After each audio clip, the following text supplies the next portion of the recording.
आप सबका धन्यवाद और स्वागत। मैं अनुराधा शारदा आपका धन्यवाद देना चाहती हूँ कि आपने हमारे वीडियोस देखे, सराहे, उन पर अपने कमेंट्स दिए और अपने सुझाव लिखे। आज हम फिर से जुड़े हैं चंद्रशेखर शर्मा जी के साथ। सर, आपका अभिनंदन और प्रणाम। सर, आज सर हम स्वामशा के बारे में ही डिस्कस कर रहे थे तब से, लेकिन सर एक बार फिर स्वामशा की डेफिनेशन आप प्लीज हमें बताएं, क्योंकि सबको बहुत उत्सुकता है स्वामशा के बारे में सुनने। जरूर जरूर। देखिए, हम ज्योतिष में जब केवल अंश कहते हैं तो इशारा हमारा नववंश या द्वादशांश की तरफ रहता है। सहसा वो नववंश के ही तरफ रहता है। इसीलिए हम बोलते हैं कि अपने मित्र के नववंश में, खुद के नववंश में यदि ग्रह रहा तो वो शक्तिशाली जी। तो उसमें सिर्फ अंश ही बोला जाता है, नववंश नहीं बोला जाता जी। है ना।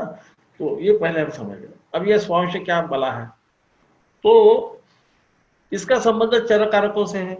जैमिनी सूत्रों में ज्यादा जो जोर है वो चर कारकों पे दिया है। उन्होंने स्थिर कारकों के बारे में भी बोला है, हमने शायद पहले इसमें पढ़ा भी है कि स्थिर कारकों के बारे में। परंतु चर कारक यह संकल्पना ऐसी है कि एक राशि में यदि कोई ग्रह ज्यादा समय रुक जाए, ज्यादा समय चले, उस राशि पे उसका प्रभाव बढ़ता है। जैसा कि शनि का हम देखते हैं कि शनि 2.5 साल रहता है, तो शनि बहुत डरते हैं, तो बहुत वक्त रहने से उसका प्रभाव ज्यादा होता है। ये सब मनुष्य के बुद्धि पे ही होता है, परंतु उसी को हम पढ़ के हम बताते हैं ऐसा होने वाला है या होने की आशंका है। गुरु 1 साल रहता है तो उसका उसके थोड़ा नीचे रहता है। फिर मंगल 45 दिन रहता है, कभी कभी 6 महीने भी रहता है, तो उसका उसके नीचे है। इन्हीं तीनों ग्रहों को हमारी 3 दृष्टियां, क्योंकि इनमें ऊर्जा ज्यादा है। ये धीरे चलने से ये अपनी ऊर्जा ज्यादा उसका प्रसार कर सकते हैं, ज्यादा जगह पे कर सकते हैं, इसलिए उन्हें 3 दृष्टि है। बाकी सबको तो केवल 1 दृष्टि है। वो सब जल्दी फिर घूमने वाले ग्रह हैं, इसको हम ख्याल में रखें। अब ये सोचा विद्वानों ने कि भाई हम सूर्य को तो स्थिर कारक बोलते हैं, सूर्य आत्मकारक है, सभी को केवल सूर्य ही क्यों आत्मकारक है? और भी तो कोई फर्क होगा, क्योंकि हमारा जैसा भचक्र चलता है और राशि चक्र चलता है, इसको हम सोचे तो 12 घंटे में हर एक को अलग अलग ढंग से उसका विचार करने की पद्धत है। हर एक का केवल सूर्य ही क्यों मजबूत रहेगा? तो सूर्य क्योंकि मूल शक्ति है, वो आत्मबल का प्रदर्श है। उसको आत्माकारक आजकल अंग्रेजी में हम बोलते हैं, पर वो आत्मकारक से ऐसा कुछ भी हमारे पाराशर जी ने कहा हुआ है। यदि पढ़ेंगे लोग, थोड़ी सी पढ़ लेना चाहिए बीच बीच में, हमारी भाषा भी उसी में लिखा है ना बेटा। हाँ तो सर। हाँ, उसी को पढ़ना चाहिए। तो ये आत्मबल का प्रतीक है। तो हर एक को सूर्य क्यों रहेगा? भाई सूर्य तो का प्रभाव तो दिन में चलता है, तो रात को तो शनि का प्रभाव चलता है, तो संध्या काल में और किसी का चलता है। हाँ, फिर शुक्र का चलता है, फिर बुध का भी चलता है ना। संध्या काल या प्रातः काल में वो उदय होता है, उनका अस्त होता है, उनका भी होता है, तो क्यों ना रहे? तो फिर उन्होंने शायद ऐसा सोचा होगा, ऐसी मेरी अवधारणा है कि यदि किसी ग्रह ने एक राशि में ज्यादा समय व्यतीत किया तो वो ज्यादा अंशों में रहेगा, तो उसका प्रभाव इस व्यक्ति के जीवन में ज्यादा होगा, क्योंकि ये ग्रह अपना कुछ न कुछ वहां पे देखे जाएगा, है ना। इसीलिए राहु का जब हम देखते हैं, जब चर कारकों की बात आती है, तो उसको 30 अंशों से उसके अंश को निकाल देते हैं, क्योंकि वो उल्टा चलता है। तो वो जब 2 डिग्री में रहता है, 2 अंशों में रहता है, तो वो 28 डिग्री चल चुका है ना। वो 30 डिग्री से 30 अंशों से अंदर आता है, 2 डिग्री में या 2 अंशों में जाते वक्त उसने 28 अंश वहां पे पार कर दिए, उसने अपना प्रभाव वहां पे डाला है। ऐसा भी आपने देखा होगा कि जैमिनी राशि दृष्टि की ही बात करते हैं, है ना, और राशि और भाव को वो समान समझते हैं जी। इसको हमें ख्याल रखना चाहिए कि हाँ, सर्वत्र सवर्णा भावा राशयश्च, भाव राशि को, हाँ, सबको मैं कटपया जिसे बताऊंगा, उन्होंने उनको एक किया, न ग्रहों को अलग कर दिया, है ना। तो इसे हम, क्योंकि ये छोटे ये सूत्र है, तो अल्पाक्षरम असदिग्धम विश्वतो मुख, ऐसा उनको कहा गया है, तो हमें वो छोटे में से क्या है, वो गागर से सागर को देखना पड़ेगा। राइट। तो अब यहाँ प्रश्न ये आता है कि ये तो हमको समझ गया कि अंशों में क्या है, ये चर आत्मकारक को कहाँ देखना? तो उसका जो अंश होगा, जिस नवमांश में वो चर आत्मकारक होगा, उसको स्वांश कहा जाता है। उसका खुद का अंश यानी उसका खुद का नवमांश। इसलिए मेरे कम से कम अवधारणा ऐसी कि जब हम स्वांश की बात करते हैं तो हमें वो सब नवमांश में देखना चाहिए। फिर ये कारकांश भी शब्द आता है बीच में, तो ये कारकांश कौन सी बला है? तो ये इस चर कारक का जो अंश है, उसकी जो राशि है, नवमांश राशि है, उसको मुझे ऐसा लगता है कि राशि चक्र में उस राशि को देखना, उसे हम कारकांश समझना चाहिए। क्योंकि निधनांश युक्त जब बोलते हैं तो जो राशि नवमांश में अष्टम भाव में रहती है, वो राशि जिस भाव में भी होगी राशि चक्र में, उस भाव को निधनांश युक्त कहा जाता है। तो कारकांश युक्त भी हमको समझ जाता है, तो उससे हमको रेफरेंस पॉइंट पकड़ना है, तो हमको उसके सापेक्ष चीजों को देखना है। अब हम देखेंगे कि यहाँ पर भी हमने जैसा पहले देखा, द्वितीय भाव देखा कि स्वांश से द्वितीय भाव, स्वांश से दशम भाव, इसकी बात हुई। अब हम देख रहे हैं स्वांश से नवम भाव पे क्या परिणाम। अब जब इसको सोचेंगे तो हमें ये ख्याल में आएगा कि जैसा कि लग्न का द्वितीय भाव है, वैसा स्वांश से द्वितीय भाव के भी वही करीबन गुण धर्म दिए हैं। राइट। इसे हम न भूलें। ऐसा नहीं, जैमिनी जी ने आगे में बोला है स्वांशाद्वा लग्नाद्वा, लग्न से भी देखना चाहिए, स्वांश से भी देखना चाहिए, दृष्टांत से भी देखना चाहिए, ऐसा उन्होंने कहा है। उन्होंने पैरामीटर्स बढ़ा दिए हैं, जिसको हम बोलते हैं जो घटक है जिनको हम अलग अलग को देख सकते हैं, उनको बढ़ा दिए हैं।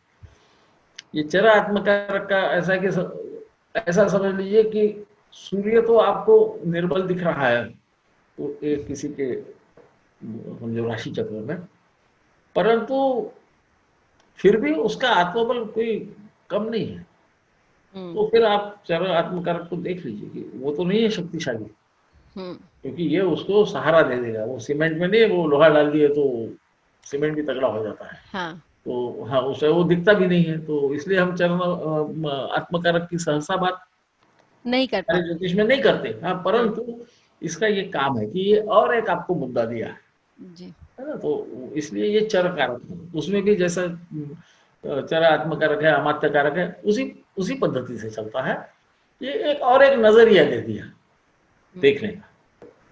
तो आज हम जो देखेंगे वो देखेंगे नवम भाव से। समय बोला है, समय शुभ योगा हुआ, तो समय का हमको कटपयादि से अर्थ निकालना है। तो पफ बभ म, राइट, तो 4 होता, फिर वो उधर 100 आता है मेरे ख्याल से 6 वगैरह को, फिर उसको उल्टा करना, फिर उसको 12 से उसको डिवाइड कर देने का। हाँ, तो रहता है 9। तो इसका मतलब ये नवम भाव की बात कर रहे हैं। कहां से? तो स्वांश से। राइट। शुभ ध्रुव योगाद्वा धर्म नित्य सत्यवादी गुरु भक्तश्च। क्या होता है जातक? तो ये हर वक्त धर्म का पालन करता है, धर्म को कर्तव्य के अर्थ में लेना चाहिए, ऐसी मेरी अवधारणा है। उसमें हमारा धर्म भी, जिसे हम रिलीजन कहते हैं, ये तो पाश्चिमात्य कॉन्सेप्ट है, ये समझ है कि धर्म पहले तो धारयति धर्म, जो करने योग्य है उसे धर्म कहा जाता है। यही हमारे सनातन धर्म में व्याख्या दी है धर्म की, दूसरी कोई व्याख्या नहीं। धारणा धर्म इत्याहु ऐसा कहते हैं, इति आहु ऐसा कहा गया है, धारणा को ही धर्म कहा गया है। तो क्या धारण करना चाहिए? जो अच्छा है वो धारण करना चाहिए। क्या अच्छा है? तो मेरा कर्तव्य अच्छा है, इसलिए उसे धारण करना चाहिए। तो उसमें यदि सवेरे भगवान की पूजा करना भी कर्तव्य है तो वो भी उसी में आता है ना। ये जो रिलीजन नाम का कॉन्सेप्ट है, ये जो अवधारणा है, ये तो पाश्चिमात्य देशों से आई है। वो पढ़े लिखे भी ज्यादा नहीं थे बेचारे, तो उन्होंने एक अलग ढंग से निकाला है। हम भी उसमें घुस गए हैं, धीरे धीरे हम भी अंग्रेज बन गए हैं, तो कोई बात नहीं। तो ये अपने धर्म का पालन करता है। रिलीजियस, हाँ वही बात है। मैं कभी कभी ऐसा बोल देता हूँ, वो उसको मेरे को हमारे जब हम हमारे भाषाओं में बात करते हैं तो मुझे बड़ा आनंद होता है। अंग्रेजी में भी मैं बोलता हूँ, परंतु हम जो हमारे भाषा में जो भावना व्यक्त कर सकते हैं वो दूसरे भाषा में नहीं आती है ना। तो ये धर्म नित्य का मतलब ये अपने धर्म का पालन करता है। इसलिए हम पुत्र धर्म कहते हैं, पत्नी धर्म कहते हैं, पति धर्म कहते हैं, पुत्र धर्म कहते हैं, है ना। तो शिष्य का भी एक धर्म होता है। तो उस अर्थ में लेना हमने ज्यादा योग्य रहेगा। जरूरी नहीं कि वो रोज टीका लगाए, रोज मंदिर जाए, वो अपने कर्तव्य का यदि पालन करे तो वो धर्मनिष्ठ ही है। तो धर्मनित्य सत्यवादी, सच बोलता है और गुरु का अपने भक्त रहता है। कब? यदि शुभ ग्रह उसमें उस नवम भाव में, कहाँ से? तो चरकारक के नवमांश राशि से नवमांश कुंडली में यदि रहे तो फिर ये उसके गुण रहते हैं, है ना। समय शुभ योग। अब यहाँ पे जो द्रुक बोला है, यानी दृष्टि बोली है, ये राशि दृष्टि ही लेना चाहिए, ऐसा मेरा मानना है। इसका कारण ऐसा है कि हम जब पराशरी देखते हैं या कोई भी ग्रंथ देखते हैं तो हमें ये समझता है, इतना ही नहीं, हम जब जैमिनी को भी देखते हैं तो चर आत्मकारक को उन्होंने अंशों में ही देखा है, उसको नवांशों में नहीं देखा। इसे हमें ध्यान रखना चाहिए, कम से कम ये मेरा मुझे ऐसा लगता है। हाँ सर। और पराशर ने भी जो दृष्टि बताई है वो अंशों में बताई है। राइट। 30 अंशों में होगा तो इतना बल, 60 अंशों में होगा तो दृष्टि बल जो हम निकालते हैं वो इसी से निकालते हैं। नवांश में क्या होता है कि एक नवांश से 7वें नवांश में उसी राशि में यदि कोई ग्रह होगा तो नवांश कुंडली में वो उस राशि के सप्तम भाव में दिखेगा। हालांकि वो है तो एक ही राशि में दोनों ग्रह, पर एक यदि मेष में है तो दूसरा आपको तुला में जी। तो ये एक दूसरे पे दृष्टि नहीं डाल रहे, ये योग कर रहे हैं या दृष्टि डाल रहे हैं। तो फिर यहाँ आता है महत्व राशि दृष्टि का। जी। ये तभी दृष्टि डाल सकेंगे यदि ये ड्यूअल राशि जिसको बोलते हैं हम, द्वि स्वभाव राशि होगी, क्योंकि वो एक दूसरे को देखती जी, तभी ये सामने होकर के बाद में दृष्टि डालेंगे, वरना नहीं डालेंगे जी। चर राशि होगी तो वो आमने सामने दृष्टि नहीं डालते। ये हमें बिल्कुल ख्याल रखना है, सातवीं दृष्टि नहीं देते। आमने सामने तो डालते हैं, हमारे दक्षिण भारतीय जो हम राशि चक्र निकालते हैं वहां वो सामने, इसलिए बोलते हैं हम अभिपश्यन्ति रुक्षाणी, सामने देखते हो। कहाँ पे? उस चार्ट में, है ना। द्वादशार बोला है उन्होंने कि ऐसा ऐसा कोष्टक बनाना, जो हम लोग ने पहले कवर किया विद एग्जाम्पल। हाँ, तो इसे हम ध्यान रखें कि इसलिए हम वहां जब हम राशि ग्रह दृष्टि का प्रयोग करते हैं तो कई बार हमें सत्य बातें हम कह देते हैं बगैर सोचे हुए। ऐसी मेरी अवधारणा है। तो हम इसके आगे चलते हैं। अन्यथा पापे है, यदि पाप ग्रह यही कर रहा है, यदि ये शुभ ये वहां देख रहे हैं या वहां स्थित है, तो इसके उल्टा करेंगे, यानी ये धर्म का पालन नहीं करेगा, अपने कर्तव्यों का पालन नहीं करेगा, सच नहीं बोलेगा और गुरु का भक्त भी नहीं होगा। तो सर यहाँ पर हमें समझना है कि वो पाप ग्रह का अर्थ समझ लेना चाहिए, गड़बड़ नहीं करना चाहिए, क्योंकि उसके समान भी रह सकता है। इसे भी हमको थोड़ा समझना चाहिए। तो हाँ, आप कुछ पूछ रही थी बेटा? सर मैं ये पूछूंगी कि यदि ये दोनों मिश्रित हो, जैसे कि यदि वहां पर पाप ग्रह बैठा हो और उसको शुभ ग्रह देख रहा हो, या वहां पर शुभ ग्रह बैठा हो वहां पर पाप ग्रह दिख रहा हो, तो ऐसे में क्या होगा? हाँ, यहाँ पर हमें हमारे विवेक का प्रयोग करना। देखिए, शुभ का संबंध आ गया तो इसमें ये जो गुण है ये तो होंगे। अब पाप भी ग्रह देख रहा है, ये ग्रह कौन सा है? ऐसा हम मानते हैं कि चलो ये शनि है, ऐसा समझते हैं, या मंगल है समझते, जो भी समझते वो एक ही बात है। तो यदि सब शनि देख रहा है तो शनि की नग्न प्रवज्ञा भी बोली जाती है। हो सकता है कि ये ऐसे गुरु का भक्त हो जो नागा साधु हो, या नागा साधु को हमने बड़े परिप्रेक्ष्य में समझना चाहिए। नागा साधु यानी वो नागा साधु नहीं होना चाहिए। हो सकता है कि ये बहुत ही साधारण दिखने वाला आदमी हो, जो महान विद्वान हो, पर इसको जो बाहरी आवरण लगता है चमकने वाला, ये नहीं चाहिए, निरीक्ष हो। ये ऐसे गुरु का भक्त हो सकता है। ऐसे गुरु का भक्त हो सकता है जो पूजा अर्चा की जगह साधना और समाधि की बात करता है ना। जैसे हमारे शंकर जी है, शंकर भगवान है ना, उनको भी दिगंबर बोला जाता है। दिशा ही जिसके वस्त्र है उसे दिगंबर कहते हैं, है ना। यानी उनको बाहर का दिखावा नहीं होना, अर्थ हम ये समझते हैं। और अपने ही मन में, अपने ही अंदर में अपने भगवान को ढूंढने का जो प्रयास करे, ऐसा इसका गुरु हो सकता है। जिसे हमें न भूले तो अच्छा है। जो ज्ञान मार्ग से हमें जाने की, ईश्वर की ओर यानी प्रेरणा देगा, ऐसा इसका गुरु हो सकता है। मंगल होगा तो इसके गुरु बाहरी आवरण से भी संबंधित है। हमारे यहाँ द्वैत है ना, जी सर। द्वैत और अद्वैत, तो वो बोलेंगे नहीं भाई पूजा कर, यज्ञ कर, याग कर, ऐसा बोलने वाले होंगे। हो सकता है कि वो कपड़े लाल रंग के पहनते होंगे मेरे समान, पर ये लाल नहीं है, हाँ, गड़बड़ मत कर। तो उन्होंने बोला है कि लाल वस्त्र की प्रवज्जा रहती है, मंगल यदि होगा, मंगल की प्रवज्जा होगी तो, है ना। तो हमको उनको समझना है, लाल रंग और भगवे रंग में अंतर है। अंतर है। हाँ, तो भगवा रंग ये अग्नि का प्रतीक है, जी इसीलिए सूर्य के कारण यदि प्रवज्जा होती होगी तो वो भगवे वस्त्र पहनेगा। जी और ये दोनों में आपको फर्क दिखेगा, जी। है ना। मंगल के यदि वस्त्र होंगे, यानी वो लाल वस्त्र खास कुछ पहनते हैं, आपने देखा होगा, तो इनको ये जोरों जोरों में पूजा करना वगैरह अच्छा लगता है। इसका मतलब ऐसा नहीं कि वो दिखावा करते, वो उनको ऊर्जा देता है। जब एक शुभ है और एक अशुभ है तो इसका हमको सामंजस्य करना।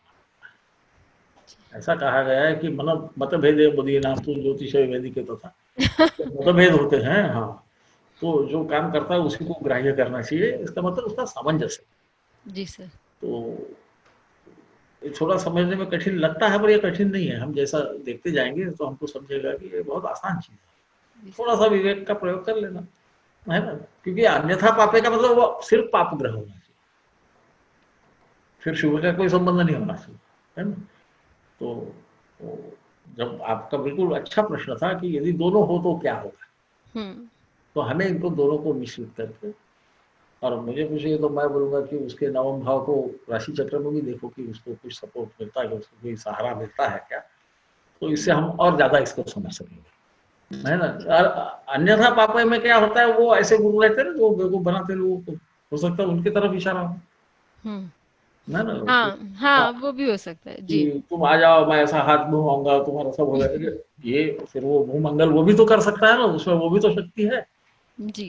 है ना। हाँ, तो इस ढंग से हम इसे देखें तो अच्छा लगेगा। शनि राहु हाँ, अब आगे आता है, हम गुरु की तरफ जा रहे हैं, तो शनि राहुभ्याम गुरुद्रोह, शनि और राहु दोनों यदि होंगे तो ये गुरु का विश्वासघात जरूर करेगा, हाँ। द्रोह करेगा। द्रोह करना है ना, उसको तकलीफ देना है, गुरुद्रोह।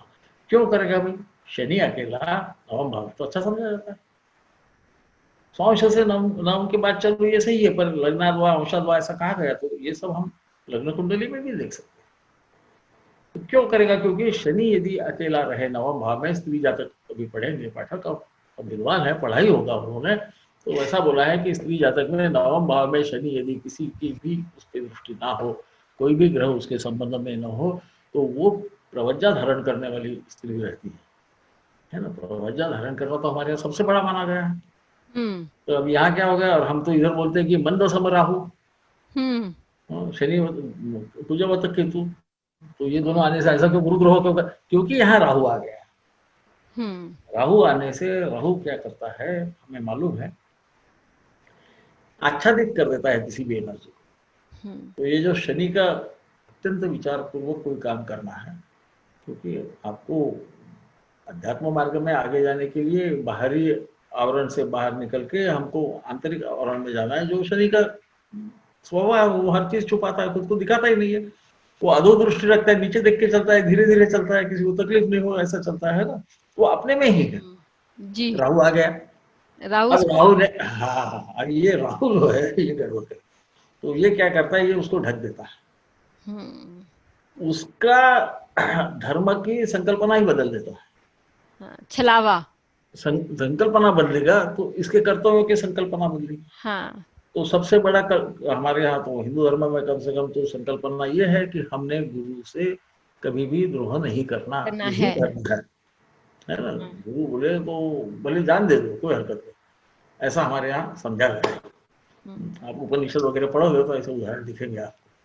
वो इसलिए है कि जान देने को कोई गुरु नहीं कहेगा, चिंता करने की कोई बात नहीं है, क्योंकि वो यदि गुरु है तो वो क्यों कहेगा, नहीं कहेगा, उसका तो कर्तव्य पुत्रों का प्रोटेक्शन करना है ना, उनकी रक्षा। प्रियम पुत्रादि यत् प्रीत्या तस्मै श्री गुरुवे नमः, ऐसा कहा गया है। तो ये वो करेगा, क्योंकि ये हम राहु को चोर भी बोलते हैं, लोगों को बेवकूफ बनाने वाला भी बोलते हैं ना, तो वो गुरु को गड़बड़ कर सकता है शायद, कर्ण वगैरह के। अब उनके तो अपने पास राशि चक्र है नहीं, कर्ण के राशि चक्र में ऐसा होगा, उन्होंने देखो परशुराम को बेवकूफ बनाया था, हाँ। मालूम है। हाँ, गुरु को बनाया था, या चंद्र ने गुरु को ऐसा कुछ किया था तो उसको गुरु कहा जाता है ना। फिर हम आगे जाते हैं, इसी शनि के साथ यदि गुरु आ गया तो क्या होगा, यहाँ थोड़ा बदल गया, क्योंकि गुरु आया तो ये शुभ ग्रह तो आ गया, ये क्या करेगा, ये द्रोह तो नहीं करेगा, तो गुरु पर विश्वास नहीं रखेगा।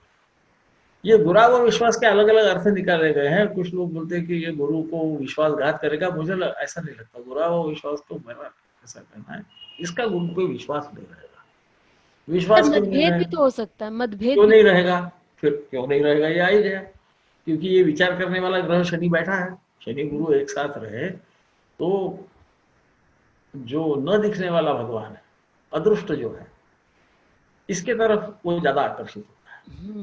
तो हो सकता है कि उसके गुरु से मतभेद, इसलिए गुरु ने दिया हुआ मार्ग के बारे में वो किसी दूसरे दृष्टि से सोचने की वजह से गुरु पे पूर्णतया विश्वास न हो, या गुरु का दिया हुआ मार्ग उसको शुरू में तो अच्छा लगने के बाद इसने अपना भी विचार करना चालू किया हो, इस अर्थ में ये होने की संभावना ज्यादा है, ऐसा मेरा। ये बहुत सुंदर बात है आपने बोली कि मतभेद हो सकता है उन दोनों, मतभेद हो सकता है, पर मतभेद का मतलब द्रोह नहीं। हाँ, एग्जैक्टली। हाँ, तो ये दोनों में सूक्ष्म भेद जो है वो हमें समझना है, क्योंकि राहु की जगह अब गुरु आ गया। गुरु का एक स्वभाव है, वो जिस भाव में बैठता है वहां कुछ तो कुछ क्षति तो जरूर पहुंचाता है। शुभ ग्रह तो वो शुभ रीति से क्षति पहुंचाता है। तो हो सकता है ये गुरु से उससे आर्ग्यूमेंट भी ना करे, उससे विवाद भी ना करे, पर उसका सबका सब ये शायद नहीं मानेंगे, ये संभावना है। तो हम इसे समझ ले तो अच्छा रहेगा, वरना हम फिर क्या है कि उस पर भिड़ जाते हैं। जैसा आपने पहले पूछा कि इस पे समझो और कोई ग्रह देख रहा होगा, परिणाम बदल जाएगा, है ना। हाँ, तो और ये सब हम स्वांश से नवम भाव की बात करते हैं, परंतु इसे हो सकता है संभवतः हम राशि चक्र में भी ऐसा का ऐसा देख सकते, ऐसा मेरा मानना है। तो प्रयोग करके देखना चाहिए, सबने पढ़ना चाहिए। मैं भी विद्यार्थी हूँ, तो हम सब मिलकर उसे समझे। ये पहेली है, सूत्र है ना। सूत्रविदों को ही सिर्फ सूत्र समझते ऐसा कहा गया है, तो हम सूत्रविद तो है नहीं, सूत्र के विद्वान तो हम है नहीं, परंतु ऐसा है। अब आता है एक ऐसा विषय जिसको आजकल के जो तरुण लोग हैं, इनको इसमें बड़ा ज्यादा इंटरेस्ट रहता है, खासकर दूसरे की कुंडली में ये देखने को ज्यादा अच्छा लगता है। तो हाँ, तो ये है तत्र भृगु अंगारक वर्गे पारदारिक। भृगुआ रंग बोल रहे हैं, वो संधि है तो मैंने उसको अलग करके बोला जी। तो भृगु यानी शुक्र और अंगारक यानी मंगल, इनका यदि वर्ग वहां रहे, हो सकता है कि केवल नवमांश में ही उनका वर्ग रहे, यानी वो राशि जो है नवम राशि स्वांश से, ये गुरु या मंगल की यदि रहे, मुझे ऐसा लगता है ये षड वर्ग में होना चाहिए, इससे जरा ज्यादा होना चाहिए। परंतु वो जो जैमिनी महर्षि ने कहा है वो ये कहा है जी। तो ये पारदारी का रहता है, यानी ये दूसरे के दारा पे इसका जरा ज्यादा लगाव रहता है। और दारा का मतलब पति भी होता है, पत्नी भी होता है, क्योंकि ये जातक कौन है उसके हिसाब से वो दारा का अर्थ निकाला जाएगा। तो सहसा तो लिखा जाता है कि दूसरे के स्त्रियों में इसको ज्यादा लगाव रहता है, ऐसा लिखा रहता है, परंतु ऐसा जरूरी नहीं। यदि स्त्री की कुंडली होगी तो उसको पत्नी तो होगी नहीं, तो नैसर्गिक है कि वो दूसरे के पति पे उसका ज्यादा आकर्षण होगा, है ना। यहाँ पर भी फिर ख्याल में रखना कि शुभ ग्रह देखे आगे आए, वो आगे आए। वो महर्षि ने बहुत सोच के, हम क्या करते हैं कि हम एक सूत्र लेते हैं, उसको उठा के पटक देते हैं, देख वहां पे शुक्र का वर्ग आ गया, बस ये अब तो ये सब ये बाकी के बीवियों के पीछे घूमते रहता है, इसके बहुत अफेयर्स है ना। तो आजकल टीवी में भी चलता है तो लोगों को अच्छा भी लगता है, परंतु ऐसा न करें। हम ज्योतिष देख रहे हैं, इसमें अंधकार से उजाले की तरफ ले जाने का शास्त्र है। ज्योति का एक अर्थ ज्ञान भी होता है, तो इसका ज्ञान पूर्वक प्रयोग करें तो अच्छा रहेगा। तो खैर ये मेरा मत है, मेरी अब क्या है पीढ़ी अलग है, तो परंतु ऐसा करें अच्छा है। फिर वह बोलते अब ये तो हो गया, अब ये शुक्र मंगल तो हमें समझ गया कि शुक्र तो रसिक है, मंगल में आपने बोला कि मंगल में एनर्जी है ना, ये तो हम समझ गए। अब समझो ये देखते होंगे तो क्या होगा, तो क्या महर्षि भूले वगैरह नहीं, वो हमारे से विद्वान थे। हाँ, ध्रुव योगाभ्याम अधिकाभ्याम आमरणम।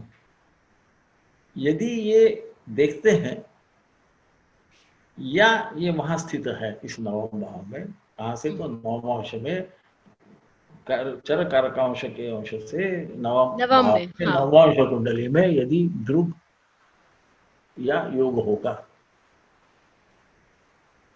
तो क्या होता है? तो ये आदत इसकी आमरण रहती है इस व्यक्ति को। कुछ लोग क्या है, कुछ दिन के लिए दूसरे के अफेयर कर भी डाले, बाद में सुधर जाते हैं। हम हाँ। हमारे आजू बाजू में देखते हैं ना, लोग बच्चे हो जाते हैं, बड़े हो जाते हैं, इनको लगता है यार गलत है, अच्छा नहीं है, छोड़ देते हैं। कुछ लोग कभी नहीं छोड़ सकते। एक हमारे बड़े राज्यपाल थे, मेरे ख्याल से 100 साल की उम्र थी, तो उनका एक प्रकरण आया था, जो हिंदुस्तान में पढ़ते हैं उनको समझेगा, उत्तर प्रदेश के थे वो, है ना। तो वो, एकदम एकदम एकदम याद है मुझे। तो कुछ लोग नहीं छोड़ सकते, तो ठीक है, अच्छा है, वो भी ठीक ही है। तो उसका तो हम किसी के नीति पे तो बोल नहीं सकते, परंतु ये है। अब यहाँ ये प्रश्न आता है कि क्या ऐसे ही रहेगा? नहीं, यहाँ पे फिर से है केतु ना प्रतिबंध। यदि यहाँ केतु की दृष्टि या उसका निवास हो गया इस हाँ। नवम भाव में, तो ये सब उल्टे सुल्टे काम नहीं करेगा, हाँ क्योंकि केतु छोड़ देता जी। है ना। छोड़ता है का मतलब वो ऐसा तो हम इसलिए बोलते हैं कि भाई केतु 12वें में है, खासकर यदि नवमांश में और राशि में, मीन राशि में है, तो फिर आदमी को पूरी मुक्ति प्राप्त हो जाती। तो केतु यदि रहेगा तो प्रतिबंध लग जाएगा, नैतिकता का। ये नैतिकता अनैतिकता की तरफ नहीं जाएगा। ये खासकर तब होगा, शनि राहु ब्याह का जो है ना, उसका तोड़ ये है। हाँ, तो इसको ख्याल में रखना, क्योंकि ये तभी हो सकता है कि नवमांश में तो केतु कहीं पे भी जाता है, ये भी हमें मालूम है। सहसा केतु नवमांश में भी उसके बिल्कुल सामने रहता है। तो सामने रहेगा तो केवल द्विस्वभाव राशि में वो दृष्टि डालेगा, वो शनि राहु पे जी। और ये शनि राहु को बंद कर देगा। तो इसे हम ध्यान रखें, क्योंकि हम राशि दृष्टियों के बारे में सोच रहे हैं। राइट, एब्सोल्युटली, हाँ। पर मेरे मानने से केतु को दृष्टि वृष्टि नहीं रहती है, राहु को भी नहीं रहती, ये मेरा मानना है, व्यक्तिगत है। अलग अलग वसुतर मदन नवाते अंध चार दृष्टि वदंती वगैरह वगैरह है, पूर्ण दृष्टि तमस्य, ऐसा है। मेरा मानना नहीं है, क्योंकि वो पिंड नहीं है, और जो पिंड नहीं होगा वो नहीं कर सकता, ऐसा मुझे लगता है। ये तो मैं इंजीनियर होने की वजह से लगता होगा, शायद हो सकता है। तो हर आदमी अपना अपना अनुभव देखे, ठीक है। फिर गुरुड़ा स्त्रैण, यदि केवल गुरु है तो क्या करेगा? ये स्त्रैण बनेगा, ये औरतों के बातों में आ जाएगा, ऐसा हम समझते। वो अच्छा भी रह सकता है कई बार, क्योंकि देखिए वहां यदि अच्छा प्रभाव होगा, शुभ प्रभाव होगा, तो क्या होगा, वो किसी स्त्री के ही सलाह से अपना काम करके ऊपर आगे भी बढ़ सकता है। हम हर वक्त उसको बुरे अर्थ पर, सहसा स्त्रैण का अर्थ ऐसा रहता है कि ये बहकावे में आ जाता है स्त्रियों, ये सहसा अर्थ रहता है। परंतु मैंने जैसा कहा कि बाकी ग्रह उसको बदलेंगे उसके रूप जी। जिसे हम हर वक्त समझे, क्योंकि सूत्रों में ये बहुत बार होता है कि हम एक को लेके जो चलते तो फिर आगे बढ़ते जाते हैं, उसमें न करें ऐसा। राहु रह गया, ये तो सब हो गए, पाप ग्रह हो गए, गुरु हो गए, हाँ सब हो गए, शुभ ग्रह भी हो गए, केतु हो गया। अब एक बड़ा बाबा बैठा है राहु अकेला, शनि के साथ क्या करता है? राहुणा अर्थ निवृत्ति ही। राहु यदि रहे, शनि राहु नहीं, केवल राहु रहे, तो क्या करेगा? हाँ, ये परदारा के चक्कर में अपने पैसे सब खो बैठेगा, अर्थ से निवृत्ति ले लेगा। इसकी निवृत्ति अलग है, केतु की निवृत्ति अलग है। हाँ, केतु अधर्म से निवृत्ति लेगा, ये अर्थ से निवृत्ति दे रहा है, राइट। उसको हम बोलते हैं यार उसके पीछे लगा, इसका पैसे उड़ा दिए, ये है। हाँ। तो ऐसा इसे ध्यान रखिए। और मैं बार बार फिर यही बोलूंगा कि सूत्रों को समझना आसान नहीं है, ये बहुत मुश्किल है। वो बोलते हैं असंदिग्ध है, इसमें कोई बिल्कुल एकदम क्लियर ऐसा वैसा कुछ नहीं है, वो विद्वानों के लिए बोला है, हमारे लिए नहीं बोला। तो और अदृष्ट सूत्रों को भी ख्याल में रखना चाहिए, तो हमें पीछे जाके देखना पड़ता है, अर्थ न समझे हमें पीछे जाना पड़ता है। पहले भी हमने एक बार देखा है, शुभ दृष्टे तन निवृत्ति, ऐसा एक सूत्र है, इसको यहाँ भी हम ख्याल में आए। यदि शुभ ग्रह है तो ये जो निगेटिव बोला है ये नहीं रहेगा। हाँ। इसे हम कभी भी ध्यान से न हटाए, क्योंकि उसके बारे में सूत्र की डेफिनेशन तो है, पर इसकी डेफिनेशन आगे की जो है कि अदृष्ट सूत्र क्या करना है, तो बोलते पीछे जाके देखना है। बहुत सुंदर तो बच बोला जाके, सर। तो हाँ उसे ध्यान में रखिए, अच्छा रहेगा। और हमारा कर्तव्य है लोगों को हिम्मत देना, उनके कष्ट से उनका निवारण करने के लिए उन्होंने क्या कर्म करना इसको सूचित करना, इतना हमारा कर्तव्य है। इससे न हटे तो अच्छा है। Thank you so much sir, बहुत सुंदर। और जाने से पहले मैं आप लोगों को ये बता दूं कि यदि आप लोगों ने सर की वेबसाइट, सर का यूट्यूब चैनल या सर की ब्लॉग्स नहीं पढ़े हैं तो ज़रूर पढ़ें, ज़रूर उनके वेबसाइट पे और उनके यूट्यूब चैनल पे जाएं। और सर ने किताबें भी लिखी हैं हिंदू एस्ट्रोलॉजी पर, तो आप उनका भी चयन करें और उनको भी पढ़ें। सर फिर मिलेंगे, तब तक के लिए बहुत बहुत प्रणाम।